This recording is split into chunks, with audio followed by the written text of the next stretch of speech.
Coming up on This Week in Radio Tech, we're having a big roundtable discussion with engineers from across the country and some industry experts as well, all talking about broadcast continuity in a time of crisis. It's a really interesting show coming up next on TWiRT. This Week in Radio Tech is brought to you by Broadcasters General Store with outstanding service, savings, and support. Online at bgs.cc. By Angry Audio. Audio problems disappear when you get angry at angryaudio.com. And by Max Connect Wireless, prioritized high-speed internet service designed for transmitter sites and remote broadcasts.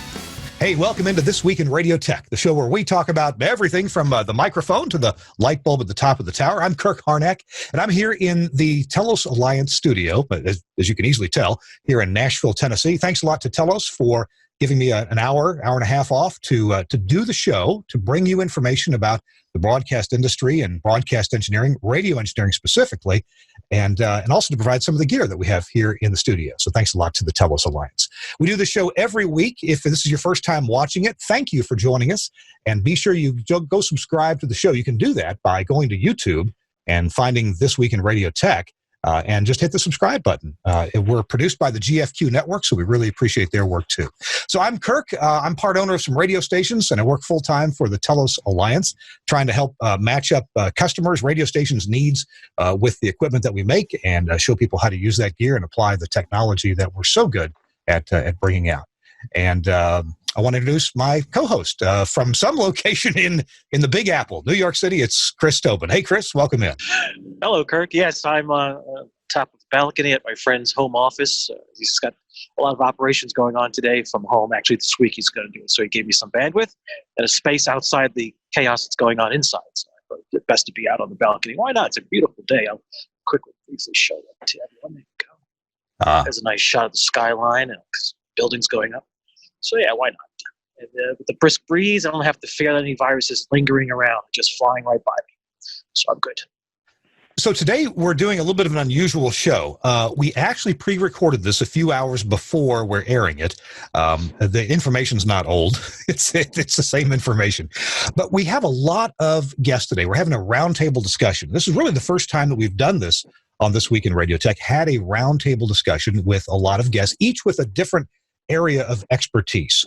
What we're talking about today is broadcast continuity in the days of a pandemic, and for us right now, it's the coronavirus, the COVID-19 virus that is affecting operations of businesses all around the world, including broadcasters. And broadcasters, radio stations, we try to be on the air 24/7 with no breaks. We try to provide timely information and entertainment to listeners, and radio's been doing that for 100 years.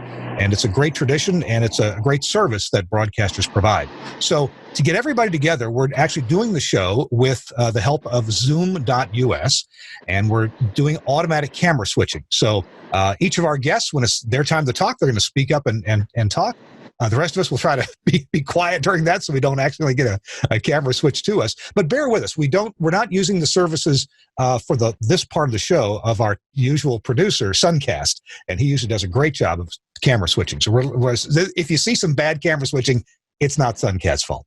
So to set this thing up, this thing where broadcasters are having to go into a different operating mode, operating with fewer or almost no people at the studios, and broadcasting with people operating out of their homes or maybe out of temporary offices.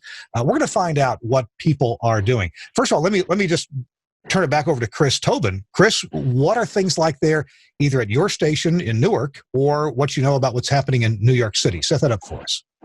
Well, in New York City, obviously a lot of folks are operating from remote locations, home or some other backup facility, if you will.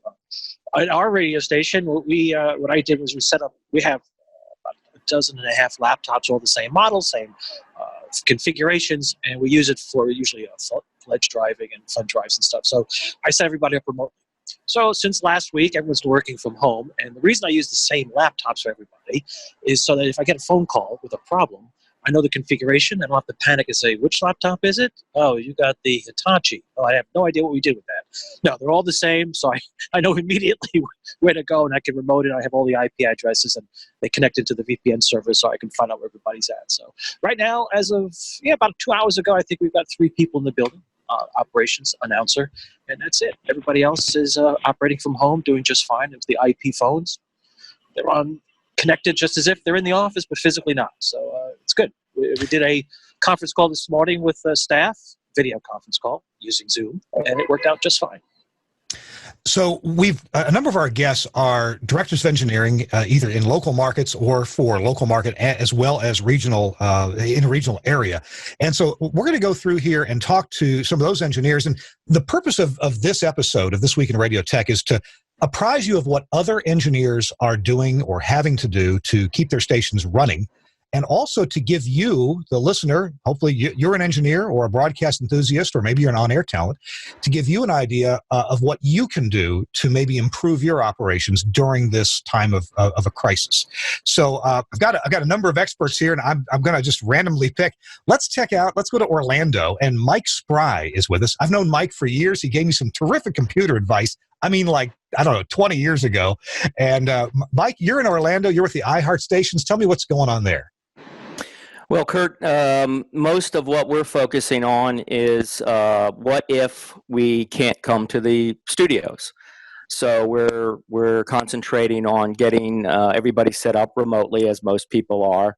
We're also concentrating on things like getting voice tracking accomplished remotely, getting live shows that have to stay live, broadcasting remotely.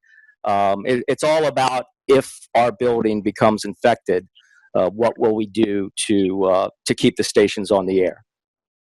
Gotcha. So do you have a lot of people in the building now, or just a few? Actually, no. It's pretty deserted. As of probably late last week, people have been broadcasting, doing a lot of voice tracking remotely, working from home. Our entire sales department, finance department, pretty much is remote.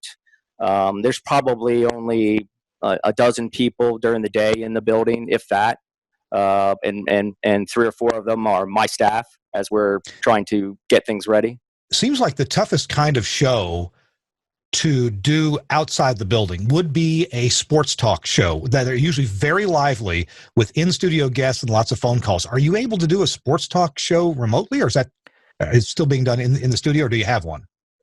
Well, it's a combination of both. I mean, we still can come to the building. So some people are still coming in to do their show. We've also set up a few of our hosts to do it remotely.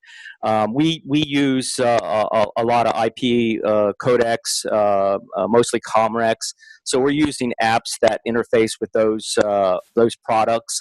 And so and they're also restructuring. They've kind of reorganized the way that they're doing their broadcasts, obviously, because there's no sports to talk about. So they're kind of reinventing themselves with, programming, a lot of hosts calling in, a lot of experts calling in, just to discuss various things that are going on. I'm not a big sports fan myself, but plenty of people are. And Mike, I want to come back to you in a few minutes and ask you about how they're vamping on a sports talk show. That I've seen some memes about that. What are they going to talk about? The greatest hits of 1948's baseball season or something like that. But I'm sure they got good things to talk about. I failed at the beginning of the show to introduce everybody because we have so many people on the show. So I'll do that right now. Of course, you've already met Chris Tobin. He's the usual co-host here on the show. Mike Brzezinski has already been on it. Mike Spry from Orlando. Robbie Green from Houston is with us as well. Tom McGinley is here from, I believe, somewhere in Idaho. And also Jim Armstrong from the TELUS Alliance and Broadcasters General Store is with us. Gary Morrill is here. Gary Klein is here, and Bill Bennett from Enco is here. So we're going to be talking to each of these people as we move along through the hour. Hey, right now we're going to take a quick break. Our show This Week in Radio Tech is brought to you in part by our friends at Angry Audio. The website is angryaudio.com. Remember, don't get mad, get angry. We'll be right back. Just this week, I've been wiring a rack full of gear for some demo stuff for my employer, TELUS, and it occurred to me I really need cables of different lengths. And so I got cable. I got power cables of different lengths, and I got some 1-foot Cat5 cables, some 2-foot, some 3-foot Cat5 cables, and it's looking great. Well, the same thing is true for you when you're wiring studios. You may have some of these great Studio Hub adapters, right? Well, let's use this one, a famous gray adapter that has whatever cable you want on this end, whatever connector you want. This one has a female female XLR, I should say. And on this side, there's the female RJ45. Well, you can hook this female RJ45 to go into your AOIP network gear, like, an Axia X node. And you would just plug your Cat5 cable in there. And here's a 1-foot cable. So, if your equipment's pretty nearby, this makes for a nice assembly. It comes out of a satellite receiver or CD player, well, whatever it may be, and then goes into your AOIP gear, whatever's got the Studio Hub standard input. Well, that's great if you have a short cable, but what if you have a little more of a distance to go? Well, of course, any Cat5 cable will work fine. And here's the best one to get. And the best part is this one's free. Yes. When you place your order, call your favorite dealer, ask for genuine Studio Hub adapters, cable adapters from Angry Audio. And whatever ones you get with that have the female RJ45, just ask. Just ask for your free Cat5 cable to go along with that. You'll get a genuine Studio Hub Cat5 cable, and that just means that it's shielded. You don't have to think about that. No soldering to do. It comes with the shielding already on it. It's a shielded cable, and the one you get for free is this one right here. It is, I don't know how many feet. 7-foot cable. That'll work in a lot of applications, and you can, cut it short or put your own patch cables in there, whatever you like. You know what else Angry Audio has? They have these amazing guest gizmos right here. The guest gizmo is a headphone amp and plus a guest controller for their mic. They can mute their mic or actually turn the channel on and off, depending on how you wire the logic in the back. They also have these beautiful headphone amps that go under the table. And look, you won't snag your dress. You won't snag your skirt. You won't snag your pantyhose or your trousers on this headphone amp because it's got a nice smooth surface. You won't hit your knee either and put a bruise there. Ugh, hate that. These are great headphone amps, nice and loud, 1/4 inch and 1/8 inch. And in the back, it's got the standard Studio Hub wiring. You can give it power over Studio Hub or supply your own power right here and inject power for other ones down the line. And if you like the Studio Hub headphone amps, they have those too. Why? Because Angry Audio purchased Studio Hub, lock, stock, and barrel. They got everything. Well, everything that they're making, and you can get these too from Angry Audio. Just call your favorite dealer. Ask for Studio Hub from Angry Audio. Get the genuine stuff. Thanks a lot, Angry Audio and Studio Hub, for sponsoring This Week in Radio Tech. Thanks again to Angry Audio for sponsoring This Week in Radio Tech. Get all that good stuff. Don't get mad. Get angry with angryaudio.com. Alrighty, hey, it's This Week in Radio Tech. We're having a roundtable discussion talking about how broadcast facilities are continuing broadcasting even when either no one or very few people are allowed in the building. Thank goodness that over the last few years, the tools have become available for us to work remotely and actually do high-quality broadcasting remotely. Maybe even you'd consider this show to be high quality. I don't know. Let's check in with a couple more engineers here. Gary Morrill. Gary, tell me what market you're in and what are you guys doing in your market for the continuation of broadcasting? Okay, so I'm basically in the Saginaw market. I think I'm on. And yeah. Okay, great. So I'm in the Saginaw market, but also with Alpha Media, I kind of keep an eye on our northern region of stations. So I'm trying to support 26 other markets, well, 26 including Saginaw. So and we've got some awful small markets, and we've got some pretty good sized markets. My corporate director of engineering, Mike Everhart, is actually heading back out west, back home from working on the Chicagoland area that we're in the process of consolidating two different operations into one. So that timing on that is rather interesting at best. But we're doing things basically like most everybody else is. We're using a lot of Comrexes. We're an early adopter for the Wide Orbit 4.0 platform, and so we have the remote capability to be able to get at our various stations through iPad or iPhone apps, and we're able to do recording as well as voice tracking right from those units. So, for our music intensive stations that are not doing a whole lot of talk, that's working out great for them. On the AM side here locally in Saginaw, I've got probably our most mature group of staffers that are working there, and they're not technologically advanced folks, and I'm trying to say that without being negative about it, but they prefer to have the tactile of everything that's in the studio. So quite frankly, they're in the studio most of the time. Although once we move outside of our local talk programming and live origination, we are doing more syndication. And so if you happen to go in there after, say, 6 or 7 o'clock in the evening, normally there would be somebody in there probably doing a sports broadcast with one of our syndicated sports programs. But seeing how nobody has any sports going on right now, that's not happening. So it's just a little different. And of course, lots of conversations, because as you're dealing with people in that many markets, and some of them are very small, some of them are very large, you have a whole plethora of people that have either they're real tech savvy, and then you have the other folks that are going, oh, what do you mean a Bluetooth microphone? So we're working with all of those folks, and our corporate IT guys are doing a yeoman's job of keeping everything up to speed on that as well. In a few minutes, we are going to have a real roundtable discussion as we go through each engineer here and how they're working. But I got to tell you, I'm still fascinated with sports talk and what they're doing at this point. I think a great idea for a live remote would be go to the sports bar, and on the TVs they're showing anything but sports or old reruns or things like that. But you should have go to your local microbrewery and do beer tastings. Now here's the challenge. Okay, in Illinois and in Michigan, they've closed the bars down. Oh, that's right. Oh, that's right. And the restaurants can't have anybody in their seating. You can stop in and pick up a bag of food, or they'll bring it out to you. But yeah, I mean, it changes day by day, Kirk. So I mean, don't feel bad. It's just what's coming next is what we're all concerned with. It's the same thing here in Nashville. They've asked the bars to close. Of course, Kid Rock's Big Ass Saloon, or whatever it's called, is fighting that. They want to stay open. Wow. I hear you.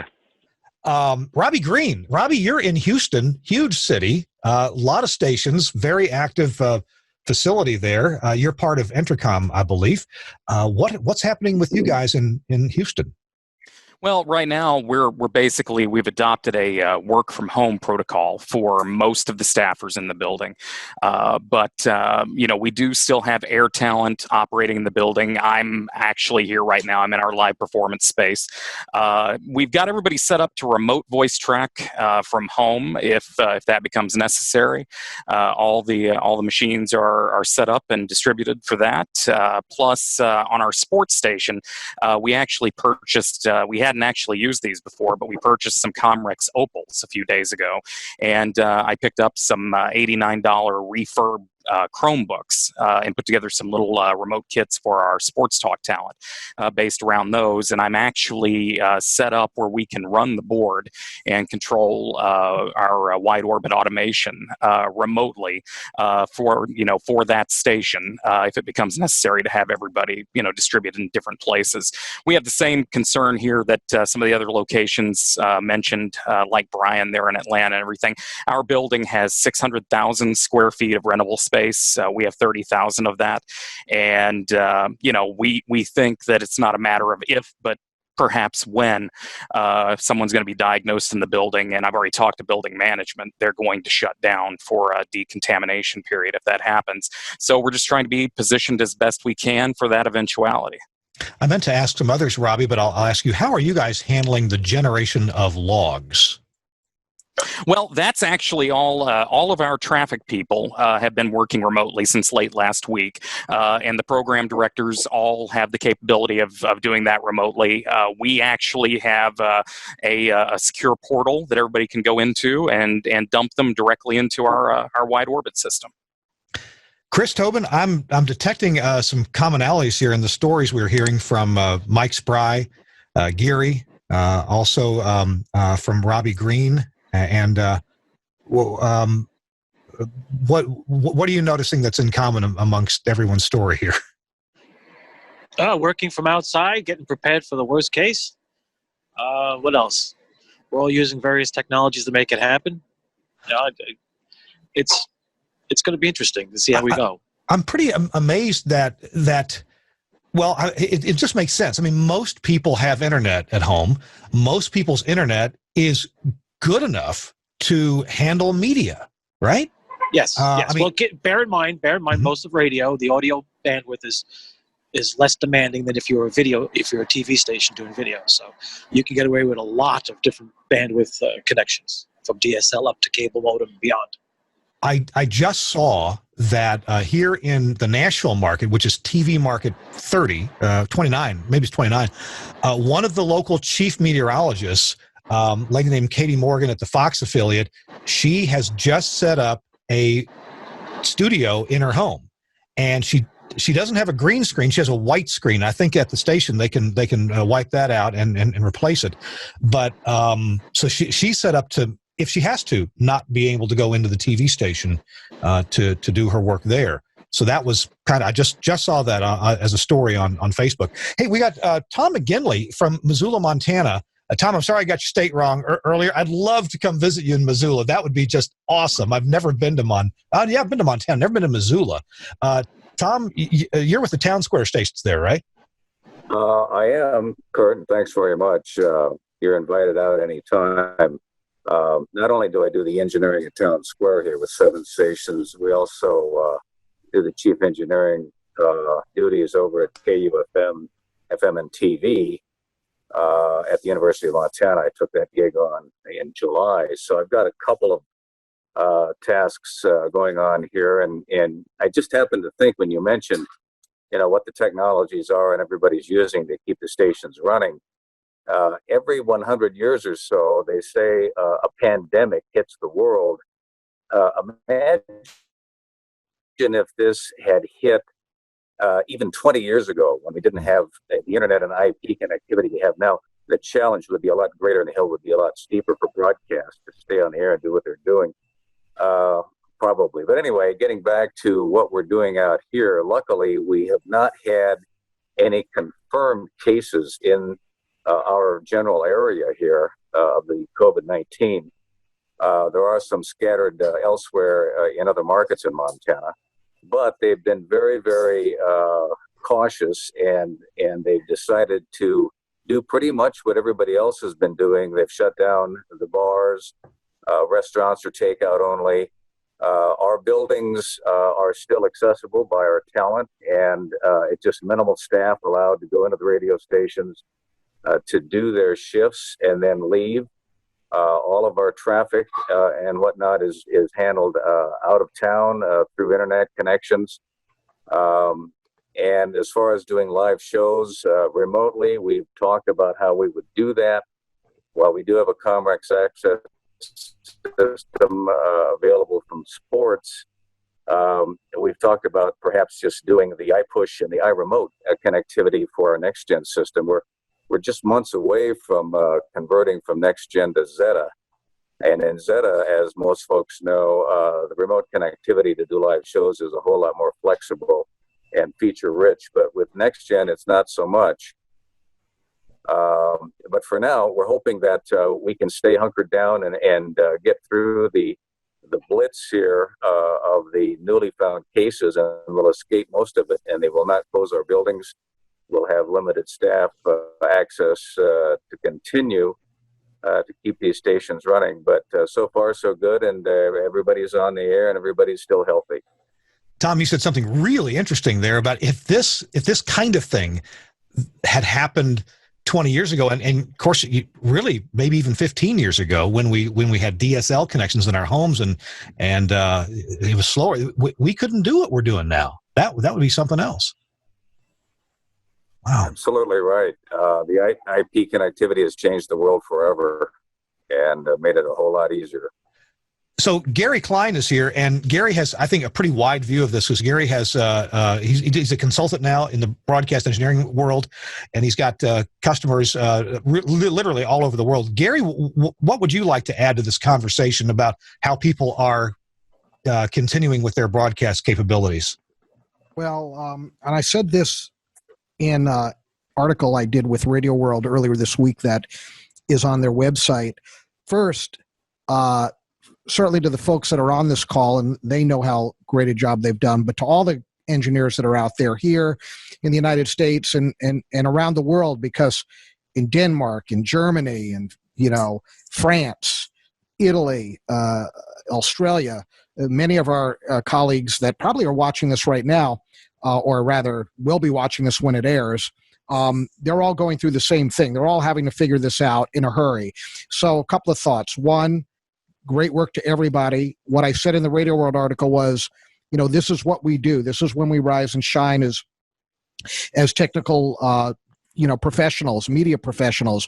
We forget about everything we were doing and we jump into it and we figure out what needs to be done. And often before our bosses ask us or tell us what they need, we're already figuring, we're going to have to broadcast from outside. We could get quarantined. What are we going to do and how are we going to do it? The other thing that comes to mind is a lot of the things that we're doing are not new technology, right? We know how to do remotes. We know how to VPN or TeamViewer in or somehow run a specialized app and control a device or transmitter or automation playout system. We know these things, but what I'm finding is we weren't necessarily set up, although some of us were. Robbie probably was. Robbie's always set up. But we didn't necessarily have a Comrex. This was mentioned before. Even Brian said it in Atlanta.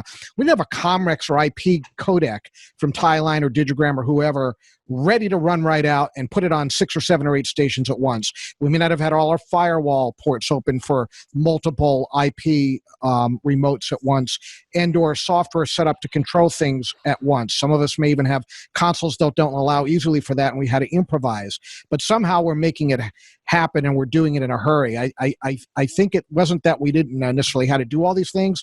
It's just the capacity and a quick jump to make sure it happened for all of the stations that need it in these particular facilities. So those are my observations. And to date, I am still hearing from stations that are scrambling to purchase equipment. I know the folks at Comrex or the shipping department is crazy, they told me. They're working overtime. I checked in with Tyline, and they said that they're shipping a bunch of units. I'm sure Digigram's hustling. And all the other codec manufacturers around the world in Spain and elsewhere are working very hard to do this. So I think a hats off to all the manufacturers and vendors. The TELUS Alliance folks, I'm sure Jim can comment on that.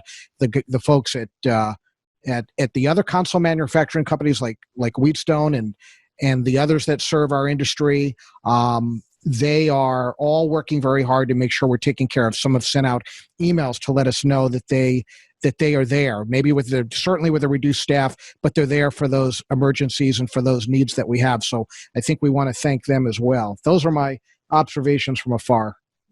Gary, whenever I've done some kind of paper or presentation at AES or other broadcast venues, and you've been a part of that. You've been either on a panel or I've been on your panel. Business continuity is one of the things that you've spoken about in the past, and that people ought to be thinking about business continuity, and in our case, broadcast continuity. Probably good advice for people. Sure, you realize it now, but has this played into is not the right word, but do you see people who are prepared, who followed your advice, being prepared for something like this? For something like this, hard to say. Have people followed some plans? Yes, but what I'm saying is maybe not in every respect. Like we worry about certain things, but I mean, who thought that we would be dealing with something like this? But sure, I've talked to folks about, and even when I had my corporate engineering job, I would talk to folks about things like, hey, they'd be like, well, we might lose power to our building. Are we backed up? We might lose internet. Are we backed up? Get another internet. Have a backup internet line. I used to interrupt them and say, what about if you have to leave your building for a biological scare, or a white powder envelope shows up, or something along those lines? And then everyone would look at me and stop and go, oh. I said, what happens if you can't broadcast from your building for 2 or 3 days? Now, I never imagined, for several weeks, and that every restaurant, bar, and half the Delta's grounding half their flights, they said today. So, who expected any of that? But yeah, I mean, I've been talking about business continuity for a long time, and some have followed that. But I think people are figuring out now what little holes exist and what they need to patch in a hurry. And so that's good. It's all good. I mean, after this passes, I bet every market in the U.S. and around the world, every cluster, every state broadcaster, every local station in countries around the world in the U.S. are going to be so much better prepared for something disastrous again. And will be, I mean, if there's a silver lining in anything, I think that's one of them. Gary, a minute ago, you mentioned my colleague, Jim Armstrong with the Telos Alliance, and we're going to talk to Jim right now. Jim, what are you seeing? You know, you're at the forefront of seeing orders come in the door, and people are calling you. They're calling me. They're calling our other colleague, John Bissett, and our colleagues at the Telos Alliance, and you're plugged in. What are you seeing and hearing? What are people interested in getting their hands on to keep broadcasting? Well, what we've seen the last week, obviously, has been the need to try to get in and control things quickly. We want to get in and control our console from another location. Obviously, the things like codecs help. Trying to remind people that it's just a remote. You do remotes anyway. Well, how do I get audio from the site back to my, it's a remote. It's exactly how you'd normally do it in the past, only instead of from John's Ford, you're from home. So, or from your coworker's house. So it's the same basic premise. We're all geared up and loaded with gear to get out to people. Obviously, non-essential folks like everybody else are at home and not doing things. We've been fortunate that there's a ton of us that live all over the world. You in Nashville, me in Atlanta. John is in South Carolina now. So there's a lot of us all over the place. We're used to that. That part doesn't change. This whole thing that's been kind of going crazy. I mean, how many of us are sitting here going, my daily routine hasn't changed a bit because I'm just walking downstairs, coming in here. The only thing that's changed is going to see customers, and that's really changed. Jim, you mentioned codecs, and obviously there are lots of ways that people can get audio from a home back to the radio station, and there's codecs from the Telos Alliance. I've got one right here, the Zip One. In fact, I just updated the software to some beta software that we're testing, and the others that have been mentioned here. There's also some services that are internet based, like CleanFeed.net. We interviewed the guy who started that company here on This Week in Radio Tech some months ago. They have a free option and a paid option too. But Jim, a lot of people don't realize that they actually can control their broadcast console if they have a controllable broadcast console. And some manufacturers, even like the Telos Alliance, when we originally designed our AOIP consoles, I'm not sure that we had remote control in mind, but over the years, the need has arisen for that, and so we've added that. What are some of the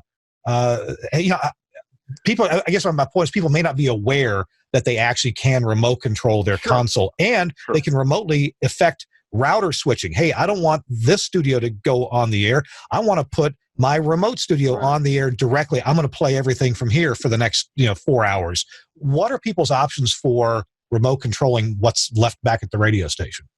Well, you've got several software products that can control a fader. So you're going to be at home on your PC or your tablet, whatever that device may be, and you can move the virtual fader up, and it's as if you were in the studio. If you had a motorized fader in the studio, the fader would move. So it's like being there in that regard. You've got third-party software from the folks at IP Studios in Paris that do IP tablet software that can control meter. You can have HTML5 components brought in and dropped into a mosaic, if you will, of a display. Really kind of a cool touch and a way to go about that. The Telos, our Axia offering is Soft Surface, which is a software program that connects to an engine or a console. And once the two are connected, you are able to control the mix buses and fader control. And the third way, which some of you already may have if you have an Axia system, is in Pathfinder Core Pro. There's a component in there that you can create basically a virtual fusion. And have it with a touchscreen monitor and actually be able to control things as if you were there. So those are some of the options. And there's one thing I wanted to point out earlier, and I think Gary had talked about it, about the engineers being ready for something like this. Well, a tip of the hat to the engineers. The engineers are always the guy that growing up in Massachusetts, it was wintertime, snow hit. What do you do in the winter? Well, sometimes you may get stuck at the station. And you haven't worked in radio till you've stayed overnight at the station at some point in time doing something. So, whether it's no school announcements or whether it's flu, broadcast engineers, especially radio guys, have been in this from day one. They're used to adversity. They're used to things being thrown curveballs. Oh, by the way, you got to get this done tomorrow. We've got a new show starting. What? That's crazy. You guys make it happen. And I just want to tip my hat and thanks to all the guys that get out there and do this stuff. Guys like Brian and Mike Spry, they're sleeping at the station for the most part, running boards. It's crazy. So I'm glad I'm off my soapbox. I'm glad you mentioned that, Jim, because engineers deserve some real credit here. Some of you have really gone above and beyond, and you're not in radio until you've slept at the station. Hey, right. Chris Tobin's my co-host here. Chris, we got one more guest. We're going to take a quick break. Well, one more guest to talk to about some technology. And that's going to be Bill Bennett coming up after the break. Chris, what's your thinking right now about what people have been saying before we start our roundtable? I'm total agreement, and I have to say, Jim is absolutely spot on. Any of us who have been in the business long enough know that staying at the station overnight, weekends, or during crisis time is part of the gig, and that it makes you feel and realize how important it is to plan ahead as best you can, as Gary pointed out with talking with his customers and clients about planning ahead. What if? I always use the what if scenario. It's like, well, what if this?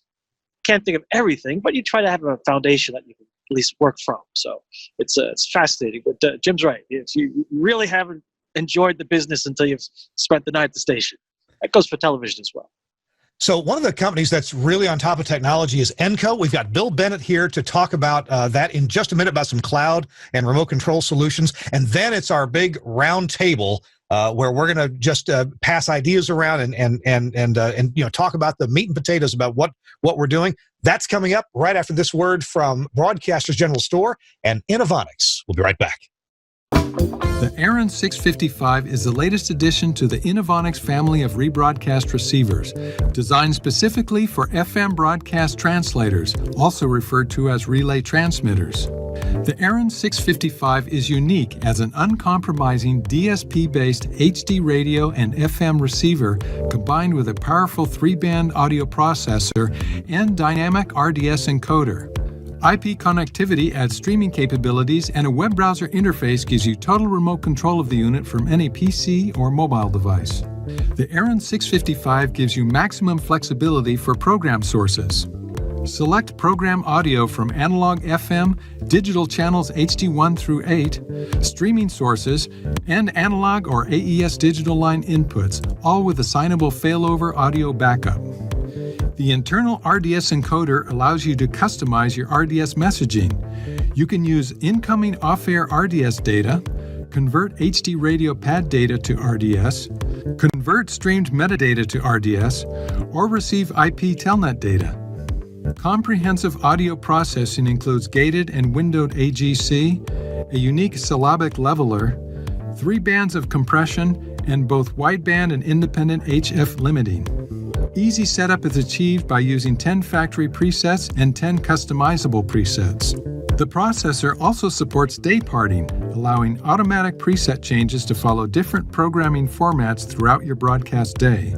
The front panel has an OLED display and jog wheel with intuitive menus for easy setup, advanced control, and editing for all operating parameters. The Aaron 655 dynamic web interface gives you total remote control of the unit from any PC or mobile device. A comprehensive set of menus includes a quick overview of now playing info, input-output control, processor options, RDS encoder, alarms and notifications, SNMP settings, and much more. You can also listen to the live audio broadcast streamed through the web interface. It's really an awesome box. And in fact, Innovonics has it set up such that you can demo this box online at their website. So check that out. And if you want to pick one up or get a pricing or a quote or any of the other items from Innovonics, go to bgs.cc or call Broadcasters General Store at 352-622-7700. They are just awesome people, and I recommend them wholeheartedly at Broadcasters General Store. Thanks a lot to Broadcasters General Store for sponsoring This Week in Radio Tech. Hey, it's a special edition of TWiRT. We've got a roundtable discussion here talking about broadcast continuity, keeping your stations on the air, providing adequate, even better than adequate, sometimes even award-winning. I bet there will be awards from the coverage that comes out from this crisis during this coronavirus crisis that is actually covering around the world. Stations where people either aren't allowed in or only very few are allowed in. How do you feed these people when restaurants are closed? A lot of takeout going on, and engineers spending a lot of time hooking up things and testing out systems and helping their users, their on-air users, to work from home or to work from some other office or in small groups. One of the people who is here is Bill Bennett. I met Bill some years ago, and Bill now is with Enco. Enco, to me, has always been a company that's kind of at the forefront. They come out with features that are pretty amazing and what stations are asking for. Bill, talk to me about remote operations, since the automation playout system is central to many stations, if not most stations' operations. What can people do to use their automation playout system remotely? How does that work? Hey, thanks, Kirk.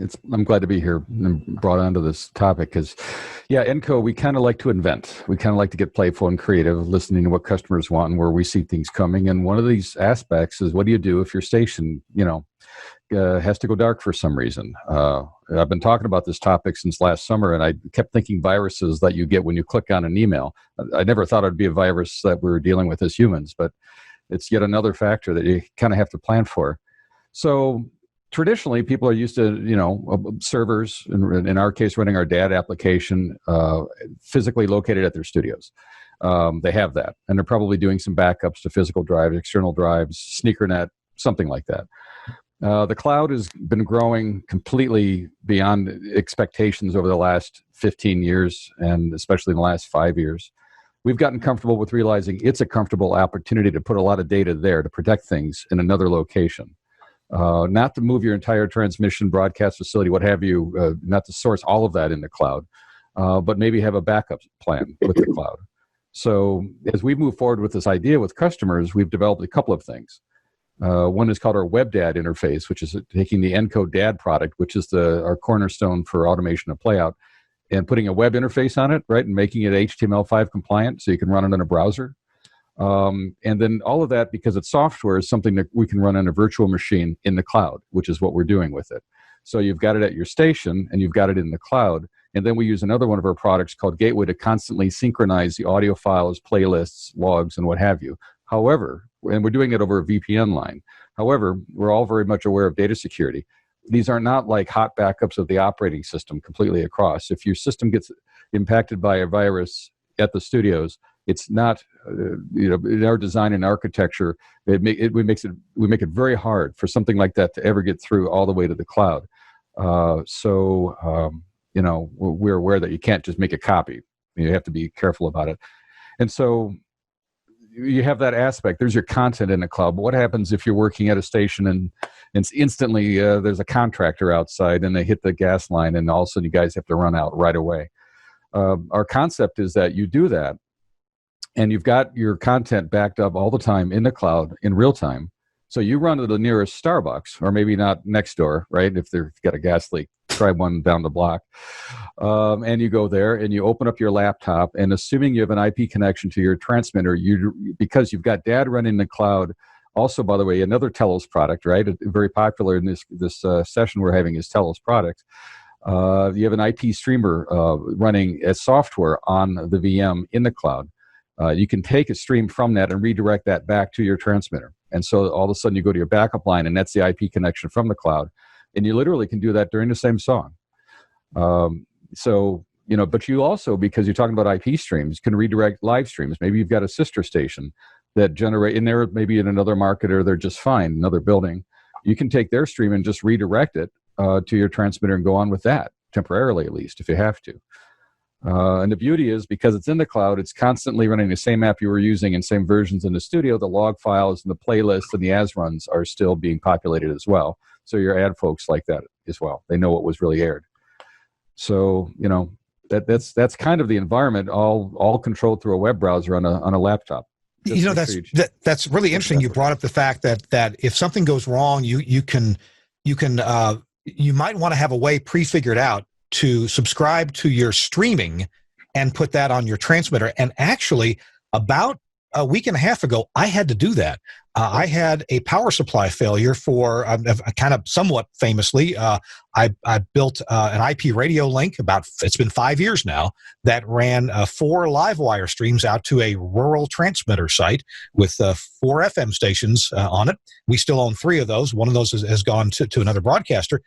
And we lost power supply. And I'm a 7-hour drive away. And so I was able remotely to reconfigure it such that we were at the transmitter site through an internet connection from a wireless internet provider. I picked up our internet streams. Granted, they're low bit rate. Granted, they aren't beautiful high fidelity, but they were okay, better than a dead carrier.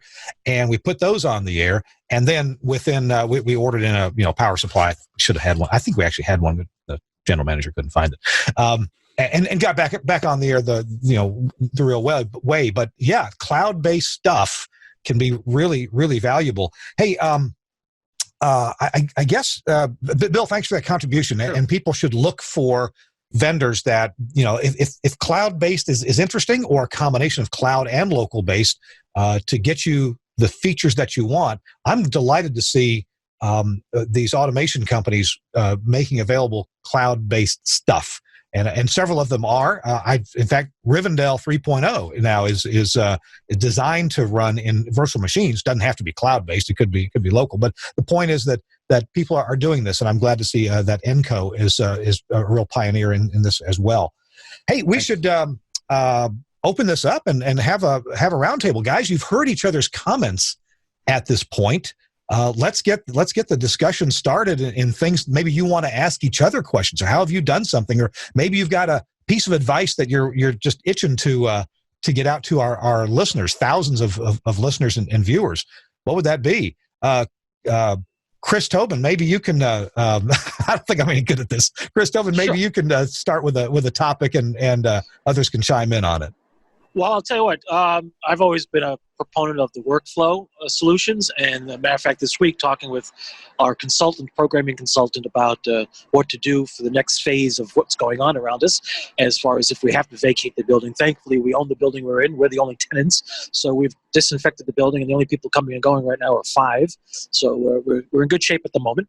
And the good thing is those 5 people, with the exception of me, I've taken mass transit, so I'll be less prone to go in, drive from their doorstep at the house to the radio station, and they can park right out front. So their exposure is minimal, almost 0. So it's good. So what I've been working on this week was workflow solutions, and talking to the program director and program consultant, I said, what exactly do you want to do offsite? You want the midday host to work from home? Yeah. We can just do this, this, and this. I said, whoa. What are they accustomed to in the studio currently? Well, they got 3 CD players, console, and their computer for entering the subtitles and titles and web stuff.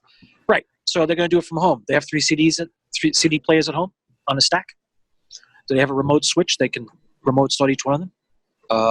No. That's right. So we've got to come up with something that's similar to that, so that they're not panicking while they're trying to turn on the microphone in their home, segue a song, and talk about it in an environment they're not even familiar with. So we're working on a couple of products we're looking at that have hot buttons, software that has hot buttons, like a playlist, a play card button wall, so we can load everything into the machine. They can remote it into the studio, do it that way, or have a local copy. So I say, for suggestions, workflow. Gary's pointed this out a couple of times in a few panels we've shared, and you have to understand, if you don't know the workflow of your announcers and what they're doing, or talk show hosts, they will be more skittish or more stiff about trying to do something off-site than they would be in their comfortable surroundings. So the technology part, I'd say, don't sweat it as much, because that's easy to find. Learn more about what your hosts are trying to do off-site. If you can find a happy medium, don't expect to duplicate it, but at least get halfway there so they feel comfortable, so they know they're in a safe place while they're working on their shows and doing things. Good. Let's open it up. We got some great engineers here that I've known for years. Please feel welcome to chime in. What are you doing that is effective that you'd love to share with anybody else? Well, I would just say the Opals are a pretty impressive little box that we've taken to here the past couple of days. Something I'd had an interest in for a while, and the talent, it seems like it's really easy for them to grasp. We have other codecs in house, and we can send them home with some different codecs. We've staged them out at a transmitter site if the Opals end up not being the solution we need, and our building was to get locked down for whatever reason. But they've worked out well for us. One other thing that comes to mind is the box that's behind you there in the scene, the Zip One, having its zip capability and the ability to get G.722 quality audio, in non-conventional ways if you needed to, with very little bandwidth, and that has some cross codec capability as well. As a matter of fact, I have at one of my AM sites here a Comrex VH2 codec, and we have it set up with a SIP line where if we absolutely had to, we could get on the air with nothing more than a cell phone and a SIP client and have G.722 quality audio out there, and that's something we've actually had for a while. So some of those things where you can just kind of think outside the box. Obviously we have other IP codecs out there for more long-term events, like Zip Ones and other IP codecs, but that'd just be my thing, flexibility. In the past couple of days, I've gotten several people asking me about, hey, Kirk, I heard that this Lucy Live software, it looks like this, works with your Zip One, and I had taken this offline as far as being a demo box, but I just put it back online, and you probably can't hear it. It's really low volume. But there you go. You can look at it this way. There you go. There's a quick shot. There you go. So I'm actually using that to listen to my off-air on the left channel and my program on the right channel, so I know if I'm on the air or not and what's going on. Wow. How about that? So there's all kinds of solutions from different manufacturers, and even disparate manufacturers like Lucy Live, which is software for your phone. They also do make a server version for the studio, and some existing gear you might have, like a Zip One, or if you want to get a Zip One. Robbie, thanks for that. Who else? I have a question for the gang. Because more and more people are working from home, a lot of people doing video like we're doing. Has anyone noticed issues with latency or connectivity? Of course, we're mostly talking audio, but still, any hits, any loss of? It all depends. It depends on the decoding methods, what codecs you're using. We've been doing a lot of video work with Facebook Live and YouTube Live for two of our spoken word shows, and we've discovered two things. One, make sure you have enough bandwidth. So if you're doing HD, typically 5 megs up is about the sweet spot. And if also make sure the computer you're running has some horsepower, and the graphics card is designed to do what you want to do with it. For disclosure, I use vMix, and we use that for the GFQ network as well. And the vMix folks have helped me learn a few things more so about the video than I realized, and it's really solid once I determine the bandwidth, power of the PC, and a few other things. So, and then the other thing to remember, and this is something I was talking to someone about 6 months ago, lighting. So whatever video you're doing, you need a lot of light to make sure the camera doesn't have to work harder to create the video, which creates even more stress on the encoding process. So there's a few things you have to pick up. Once you get that, latency should pretty much not be an issue, because you can figure it out. It's pretty much a constant. And anybody else feel welcome to jump in, but one thing that there's all different places where latency can affect your job flow. But one thing that's interesting about remote broadcasting is if you have several people in the same place and they're remote from the studio, those people need to hear themselves and each other with zero latency. You can't have, one time Chris and I tried to do a TWiRT show from a studio at the CBS radio facility in New York, and we were both in the same room on different connections with different laptops, and was that a disaster. We need to be in different rooms, because if people in the same room don't need to hear each other with a delay. So you need to have a console of some kind that's going to mix you together for your own purposes. Now, that console can be anything. It can even be an Axia X node. It can be, any other AOIP products that do mixing, or it can be a little Behringer mixer. Now, from where you're connected to, though, that's okay if there's some latency there. I don't mean a second or two or three, but I mean even several hundred milliseconds of delay is okay. The shorter the better if you're interacting with other people, of course. But if you're starting a song or talking over the end of a song, it's okay to have 200 or 300 milliseconds of delay in that scenario. Now that I've said that piece, anybody have a notion about that, or have you or your talent run into issues that the delay is causing them some kind of a issue when they're out on remote, gentlemen? Well, it's as much the delay is one issue there. Delay is one issue, but then on the other hand, when you're looking at that kind of stuff, Kirk, sometimes it's just being able to get a connection. Because if you're someplace where there's a bunch of stuff going on, and everybody, his brother, is working from home, and if they happen to be doing mobile, I think a guy that's probably going to end up with more business than what he knows what to do with is probably Josh Bone, because all that stuff that's going on with Max Connect, I mean, that's a miracle worker when you've got to be able to get some decent remote bandwidth and be able to get packets through. And so, we've been using more and more of that. There's more and more people that are using it. And, one of the other tips that I got when I was sitting here talking about this, it was like a light bulb went on when we were talking about doing the video conferencing and stuff. Alpha uses G Suite, and G Suite has that built into it. Okay, there's a Hangouts chat, and Hangouts is in there for video conferencing and everything. And I'm sitting here thinking to myself, I wonder if all of our people have thought about that when all else fails, that they can be able to connect up that way and be able to do a multi-person and be able to get a feed out of it. So we'll be communicating that shortly. It's interesting that you mentioned the Max Connect. You were very timely. I don't know if you're prescient or not, but Max Connect is one of our sponsors. We're going to take a real quick break, come back with a tip or a word of wisdom from each of our guests. Each person's going to have like 10 seconds to give a word of wisdom. We've got to wrap the show up. This Week in Radio Tech is brought to you in part by Max Connect Wireless and Josh Bone, B-O-H-N, at Bone Broadcast. For years, Josh Bone had the same problem that so many of us engineers had. We go out on a remote, we try to use cellular data, right? Maybe make a hotspot with the phone, or even get one of those MiFi boxes, and we're doing a broadcast, and then all of a sudden in the broadcast, it starts going, why? Well, because there's people around us also using cell phone data. Maybe somebody fired up a hotspot somewhere else. Maybe 2,000 people in the stands fired up their phones during halftime. No good. Well, you know what is good? Max Connect Wireless. What's different about it? Well, it's just a cradle point router, and they have some other brands of routers as well. But what makes the difference here is Max Connect Wireless actually gives you a prioritized connection to the cell companies, something you can't do yourself. You can go in and scream all you want at the AT&T or Verizon office or T-Mobile and ask for prioritized data, and they'll go, huh? Everybody's important.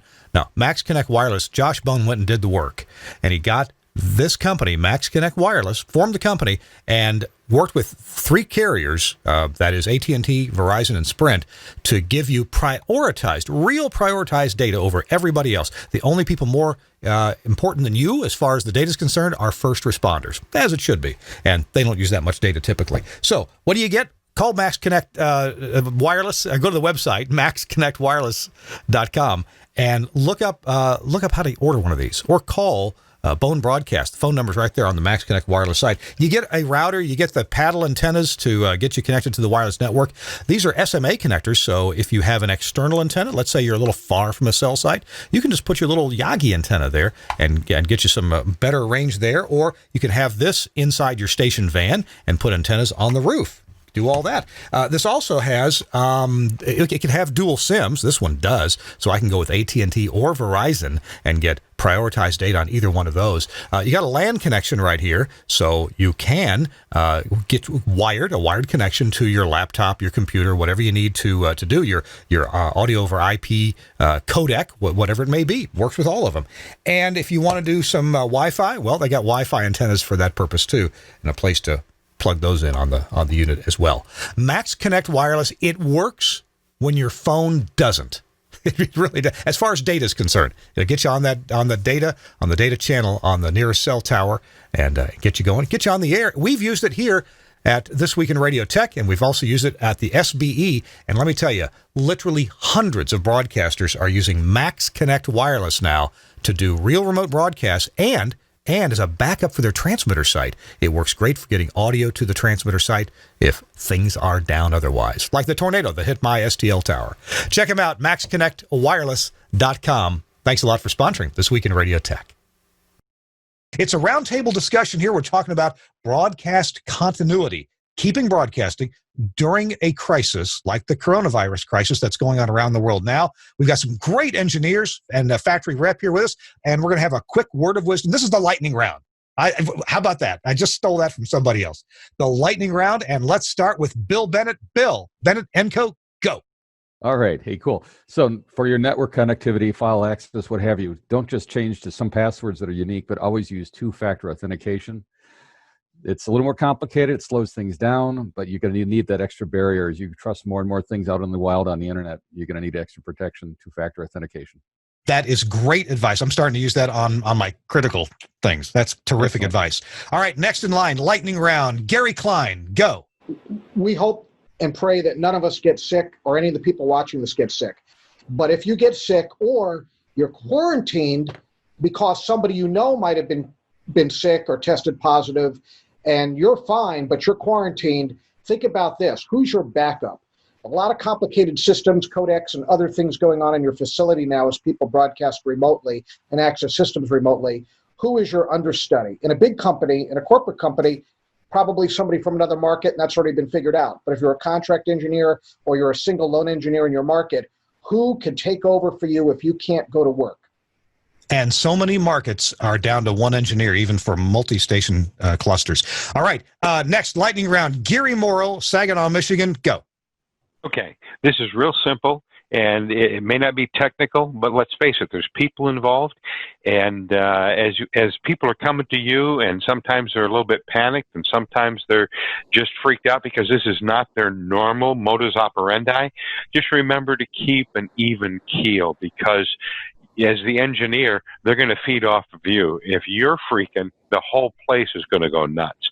But if you're going, hey, well, let's see how we can solve that, and just keep it at a low level of excitement, things will just go so much smoother. Keep calm and Corona on. All right. Thanks, Gary. All right, next, my colleague, we're usually in 1 hour meetings together. Jim, you got 30 seconds. Jim Armstrong, go. I'm going to say you have some spares in the shelf. One of the things that everybody has cut out, and we used to have this years ago, there was always a spare module in the shelf. First thing that the guys come in when they're looking at the budget and go, oh, slash that, don't need it. I bet you need it now. So just anytime, you don't need it until you need it, and then you really do. So have some spares in the shelf. There's my only line. Thanks, Jim. The friendliest engineer in Orlando, Florida. You got to go see him when you go to Mouse World. Mike Spry. Mike, go. Well, I would have to say that with all that's going on, we're working very long days. And one thing that you really got to pay attention to is to make sure that you take care of yourself. I mean, an engineer is working sometimes for days, going on days, because they've got a lot thrown at them. But my recommendation is that you have to take care of yourself, because if you run yourself down, then you're going to be good to nobody. So, take care of yourself as you're taking care of everybody else. Oh my, that is great advice. Thank you for saying that, Mike. It had to get said, and I appreciate you doing it. Brian Waters from Atlanta. Brian, go. The best advice I can give is to keep it simple. Our job is to get everything on the air and make sure we can keep the station running as close to normal. And so when you think about these remote voice track kits and these things that you're sending out to the jocks, you want to give them what they need, but you want to keep it simple, because everybody is flustered and in a hurry to do things. So the simpler and the easier you can make it, the smoother things are going to run in the end. Great advice. The KISS principle always works and is helpful. Robbie Green, Houston, 30 seconds, go. Well, it'll be simple. Brian stole mine. But what I would just add is documentation that's written for the non-technical person. Maybe find someone to go through it before you pass it out to the rest of the staff, and make sure it makes sense to somebody who is a non-technical person. And indeed, you've got to understand something well to write simple instructions for it. And, I think everyone on this panel understands what they're doing quite well. So that is great advice, Robbie. It's not easy to write simple instructions. And rounding things out from Missoula, Montana, Tom McGinley, the man with a lot of experience in all this. Tom, go. Thank you very much, Kirk. I think as we look at this corona experience here in the United States, and if it follows the same trajectory as we've seen in other countries that preceded us, this thing should wind down by summertime. The big crisis period will probably be over in most areas within a couple of months, I would think. But to take from that, we're going to look back on this and we're going to realize that the silver linings that are present in it that will help us going forward are many. And it's going to generate a whole new level of competency for many stations with their disaster preparedness and their ability to do continuity broadcasting no matter what hits next. And that's my view. I think that is an excellent prediction. I think our methods will change and in some ways improve, and we'll be ready for this again. And hey, maybe there'll be a change in the way workflows work in stations. Might all be good. There might be, changes always affect somebody. Chris, Tobin, this has been a really interesting show, and I'm so delighted that these engineers, all of you, participated in this being here. Chris, do you have any final word for us before you go? One suggestion, and I showed this earlier, this is the Lucy Live app. I'm using it in the capacity of, I have a codec back at the studio, actually a transmitter site, and what it does is it's got the audio coming in on one channel for the studio STL, and then the other channel, the right channel, has the output of the mod monitor, which is the off-air signal. Now you may say to yourself, what's the point? Well, the point is if I get an alert from my monitor and control system that the IP link is online because the T1 went out, then I know, okay, I got that failure. I can listen to Lucy and go, oh, everything's fine. Or I get a call that we're off the air and I have no silence sensor. I'm like, well, no silence sensor at the transmitter, but the studio. Somebody at the control room is not doing their thing. So it's a diagnostic tool. So just an offering of, hey, you're out somewhere at the restaurant and somebody calls, you get an alert on your phone, you can just dial up to Lucy and go, everything's good, and go back to enjoying your dinner. Well, then again, you may not be at a restaurant right now. So if you're at home enjoying a meal, that's my suggestion. I've been using it for a couple of years now. It's been very handy on many occasions. Awesome.